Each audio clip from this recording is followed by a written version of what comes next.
here you have I'm going to start with fluids because you can consider air, any gas can be thought of as a fluid. And so, in order to get to the speed of sound in air, we need to know something about how uh, mass is moving in air because really, sound is the motion of air particles that have been forced to move by what we call a sound wave. So it's actually a pressure wave, and uh, that's what your eardrum picks up and translates into the brain. So first thing we need to do is talk about how mass flows in a wave, and sound waves are that kind of wave. So here's a pipe.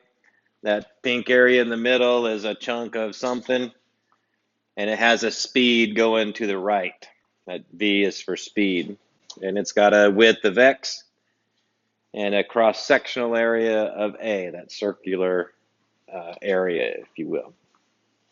So um, hopefully you recall, since we're talking about mass, that mass would be density times volume. And that, in this case, the volume, since it's a cylinder, will be the cross-sectional area times that width. So the mass of that pink chunk will be the density of that pink chunk times its cross-sectional area times its width. All right. Now,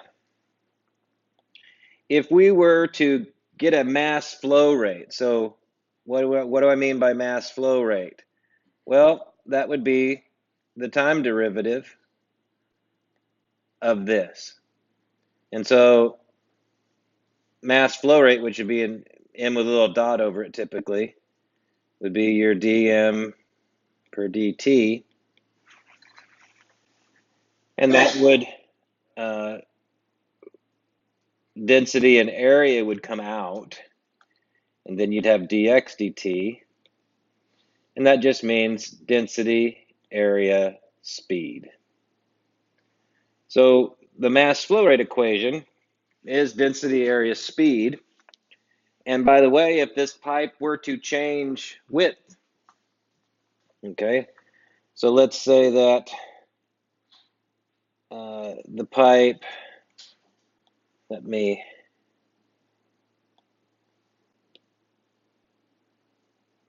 change the pipe here.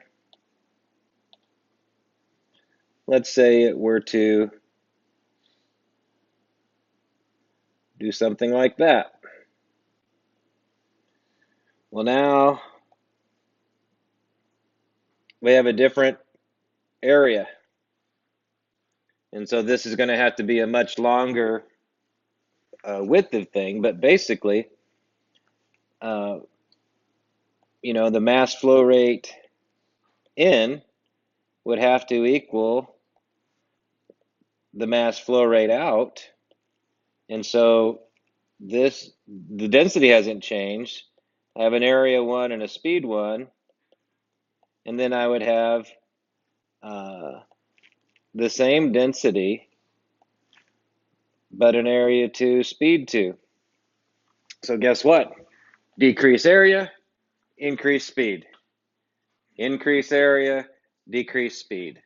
So that's how the mass flow rate stays constant. And this thing right here, this is what's called the continuity equation.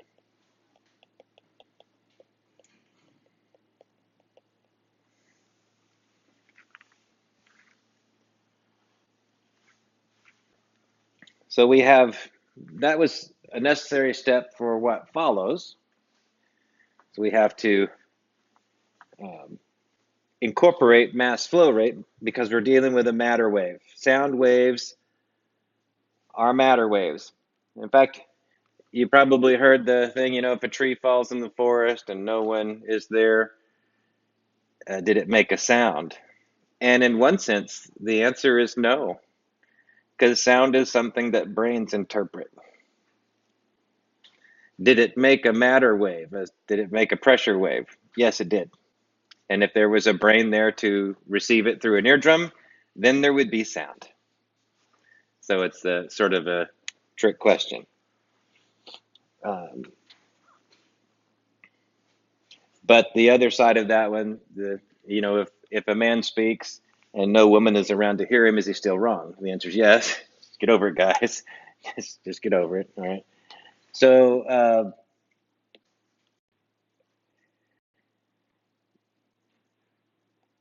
continuing. So I just stated sound is the motion of air traveling through, and I guess I could type that up, might as well. Sound is the motion of air traveling with a wave through some volume of fluid, such as air. We don't normally think of air as a fluid, but it is.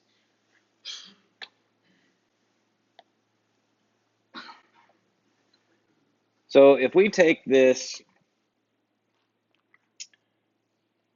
mass flow rate thing,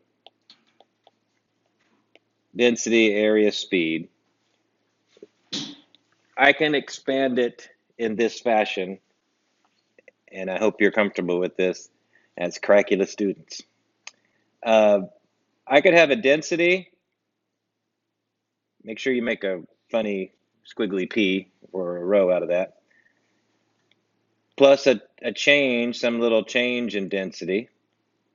The area is not going to change, at least for the sound wave we're going to pay attention to. And the speed could change. Now, if there's no change in density and no change in speed, then those little deltas go away. But at this point, as calculus students, you should know you can pretty much, something plus a little bit of change is always going to be true. And if the little bit of change is zero, then you just have the something.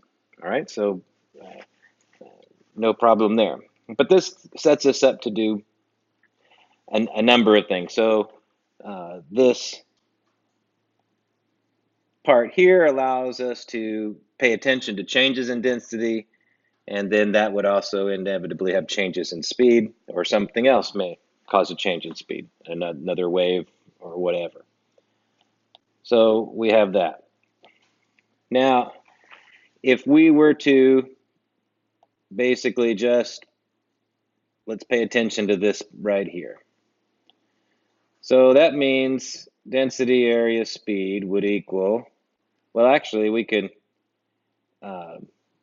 get rid of area because it's common to both terms. So density speed will equal just the product of these other two things here. So we'll get rho v plus v d rho plus rho dv plus d rho dv.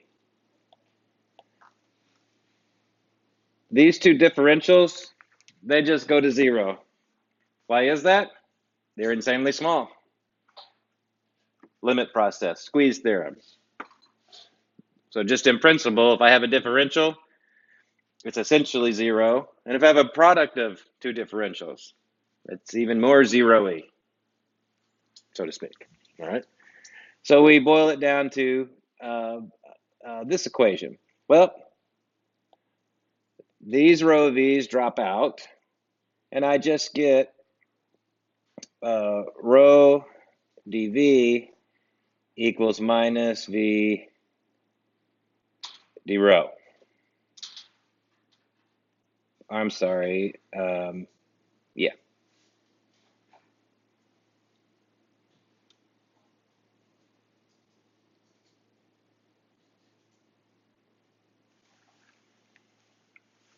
I will hold on to that.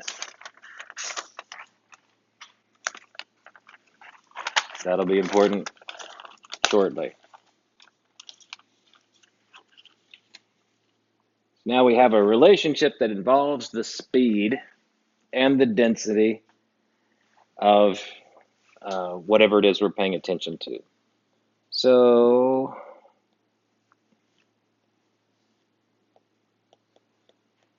given some volume, such as this one,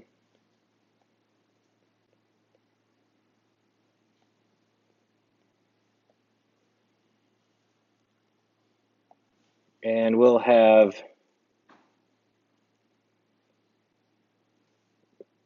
kind of draw this as a plane wave. So this is our sound wave.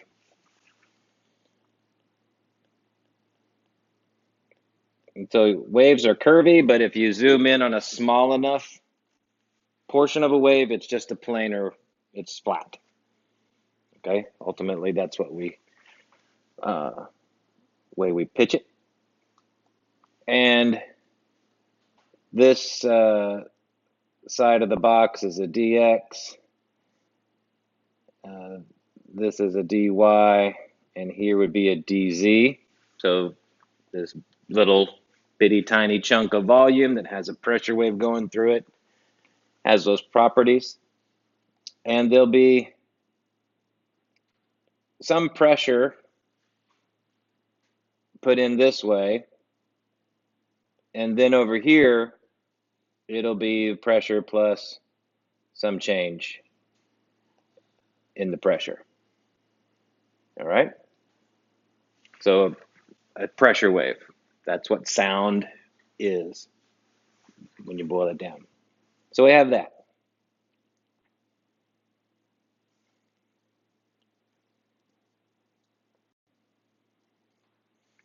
Hopefully you recall that pressure is force per unit area, which means force is just pressure times area.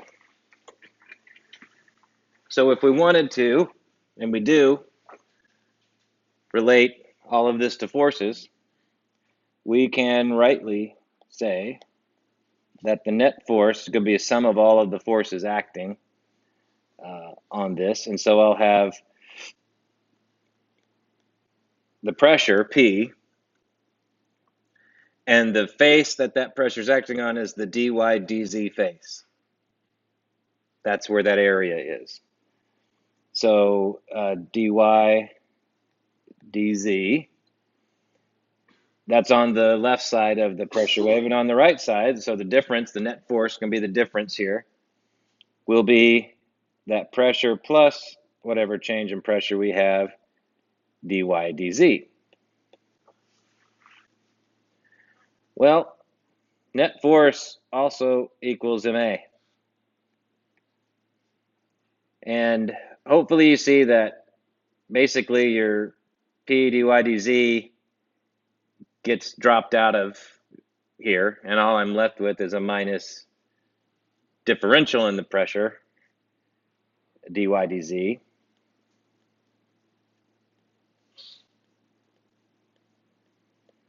If you distribute out that second part of it,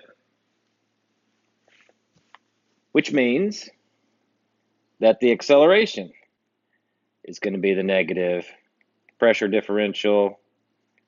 That dy dz is an area differential, so to speak. And I have mass going for me there. Well, isn't mass equal to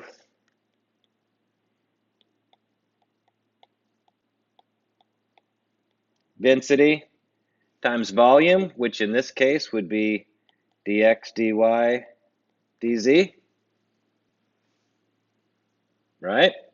Mass is density times volume. I'm dealing with a differential cube, a little tiny cube, so its dimensions are dx dy dz. Well, acceleration is dv dt. That's now equal to this pressure differential. Well, I guess we could kill some things. So the dz's and the dy's drop out. Okay. And I have this pressure differential over rho dx, multiply both sides by dt, and that leads me to, I have a change in speed, differential on speed, is going to equal pressure differential per density times 1 over the speed.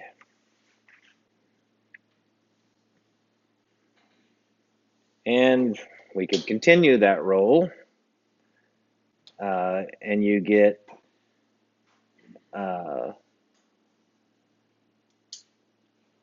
rho v dv equals, I left my minus out here by mistake. Make sure you throw a minus in there.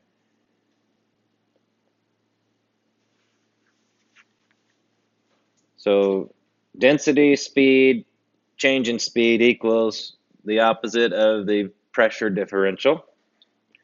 But we already had from a previous account that what we had earlier on in the page is that rho dv equals minus v dp. We just had that. That was what shook out of that tree of paying attention to little differentials. Okay?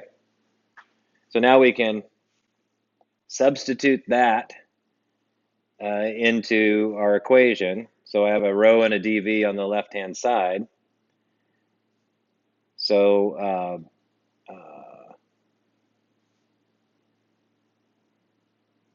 basically a minus v dp times v equals this minus dp. So what this will give us, since the velocity is going to get squared, the square root, the negatives drop out, and I have this equation for speed that's the square root of a pressure differential relative to a density differential. So just think about it. You know, what's easier to do? What do you get more out of? Is something going to move faster when there's a pressure differential in air or a pressure differential in water? Obviously, the water's density, is going to make things go a little slower. All right. So anyway, so we have a speed relationship now, and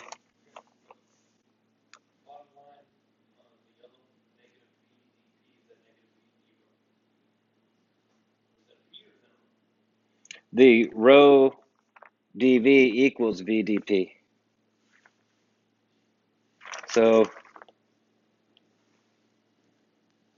rho dv is that.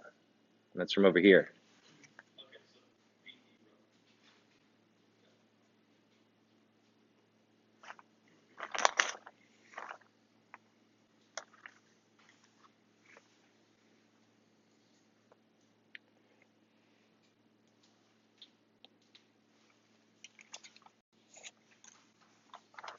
Now, one thing you're just going to take for granted is that differential, that version of v that we just had, from thermodynamics, there's I get to transform that equation into this thing called gamma. Every gas has a gamma constant, okay, for it. And so this thing turns into this, okay? So gamma, in fact, for air, which is what we're going to pay attention to, is going to be 1.4, all right? So we can move on from that.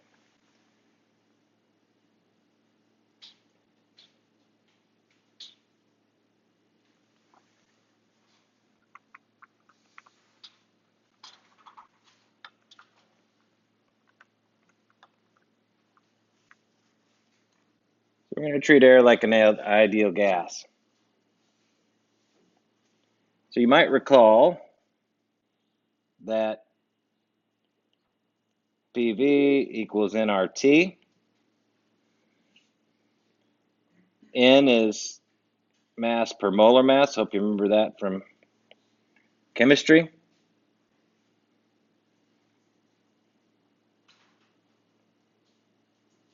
And if I want to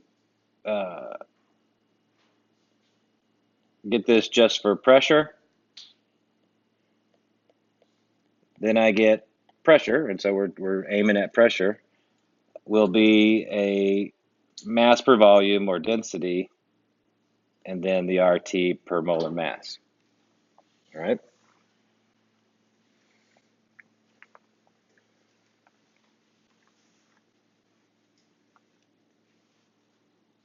But I kind of skipped a step or two, but this relationship here ends up being gamma P per density. So if I put this version of P in here, then I get gamma RT over M. So what that means is that our velocity formula takes another turn, and it's gamma RT over M. Now this T is an absolute temperature. So hopefully you remember from chemistry and what we reminded you of when we derived the ideal gas law from a momentum perspective.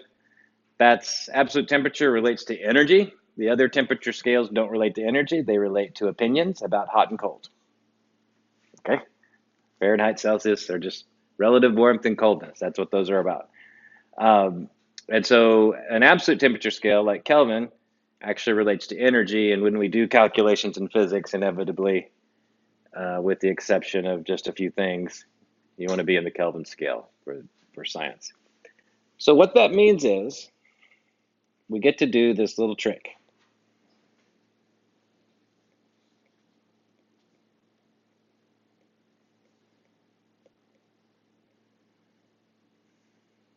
I get away with that because it's a fancy form of 1, right? I could have put x over x in there if I want.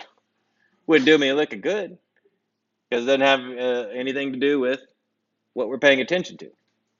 So what we're about to do is there's a scale factor that determines what the speed of sound in air is relative to the temperature, because we notice that when the temperature changes, the speed of sound changes. So for instance, planes, jet airliners, they can they kind of top out around 700 miles an hour, which is under the right conditions would break the sound barrier. If you go I could go a little bit over that actually. And so you go up 30,000, 35,000 feet, it's minus 50 versus what it is on ground. It's 20 Celsius ground level, and it's minus 50 as you get halfway to space. So in that environment, you might break the sound barrier, and that's bad when your plane's not designed for that sort of thing. So here's where the trick comes in: is gamma is a constant. The gas constant is a constant, okay? And these two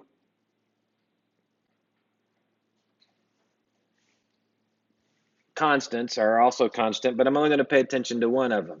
I'm going to rearrange this and make up a new equation. All right, and we did this because we inserted a relevant fancy form of 1. And this will allow us to make the kind of equation we want. So really, property of radicals says I can break any radical into a product of other radicals. It's factors. So I can factor this stuff out. All right. So I can factor gamma R and a 273 Kelvin, the molar mass, and I can separate that from the T and this other 273 Kelvin. The first radical is all constants. If I want to know the speed of sound in air, I use the gamma constant, that's for air. Every gas has its gamma value. R is the same no matter what you do. And then the molar mass would be of whatever, of air, water, whatever thing you have there. And then what that does, it gives you a scale factor on the next radical. And so that what it lets you do is at some temperature T that is yet to be determined, you can know the speed of sound at that temperature in that medium, all right, et cetera, et cetera. So what this works out to be, sort of ran out of space here, is, I'll write it over here, V is roughly 331 meters per second, square root of T over 273. And your temperature has to be in Kelvin. So this is the speed of sound in air.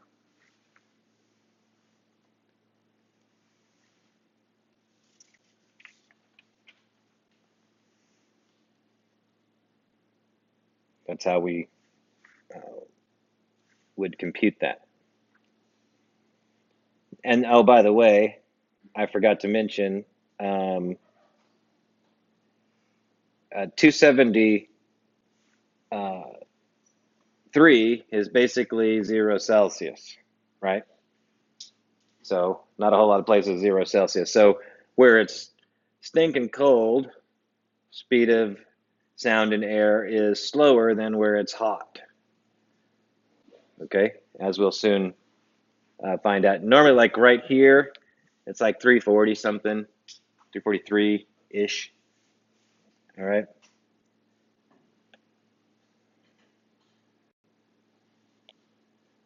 So an example.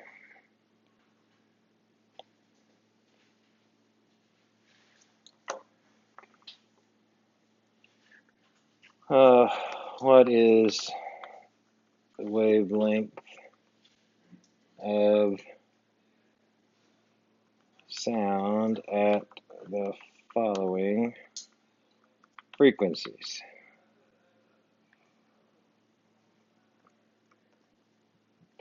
100 hertz. Oops.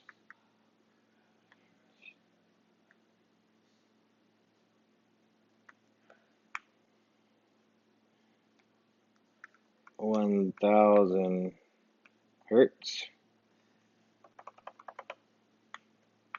and 10,000 hertz.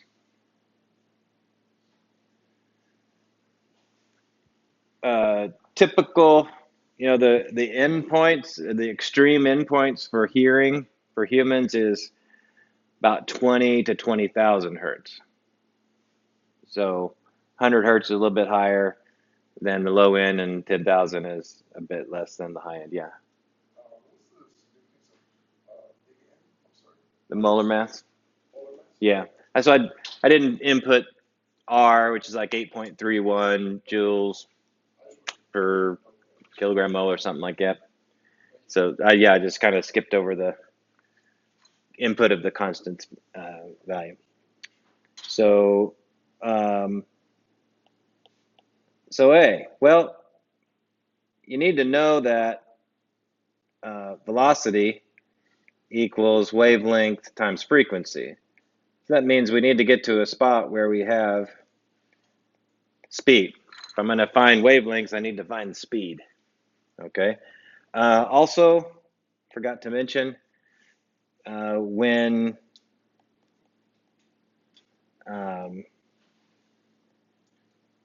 temperature is 30 degrees Celsius. Okay, that's our thing here. So according to what we just found, the velocity of sound in air is 331 meters per second times T per 273 Kelvin. Well, that's going to be 331 times the square root of, if it's 30 degrees Celsius, 0 is 273 Kelvin, then 303 Kelvin is what 30 Celsius is. All right, so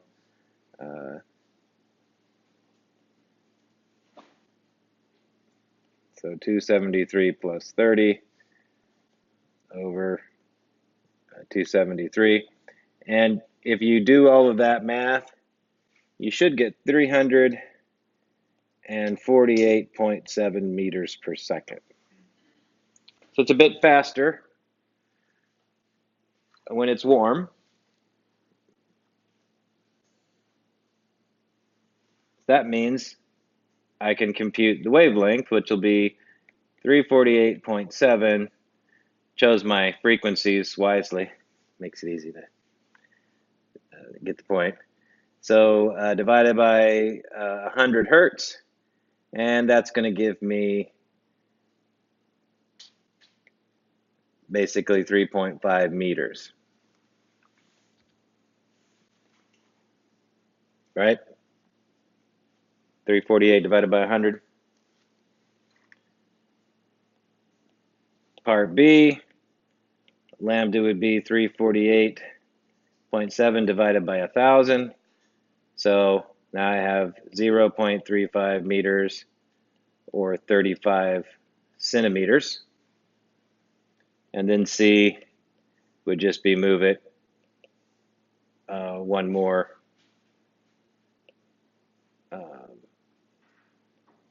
decimal point. Basically, it's roughly 4 millimeters, right? So these wavelengths will change, and so big wavelengths, like a low frequency, the bigger the wavelength, that means crest to crest, so those pack a lot of punch usually. So low end like bass notes are going to have that low frequency, high wavelength, and then the highs are going to be the opposite of that. Lots of little wiggles in there. So that's why microwaves heat up water. That's really what a microwave is designed to do, is to heat up molecules at a certain wavelength. Okay, that if they have water in them, it'll make the water molecules get really hot, make them their average kinetic energy increase, etc.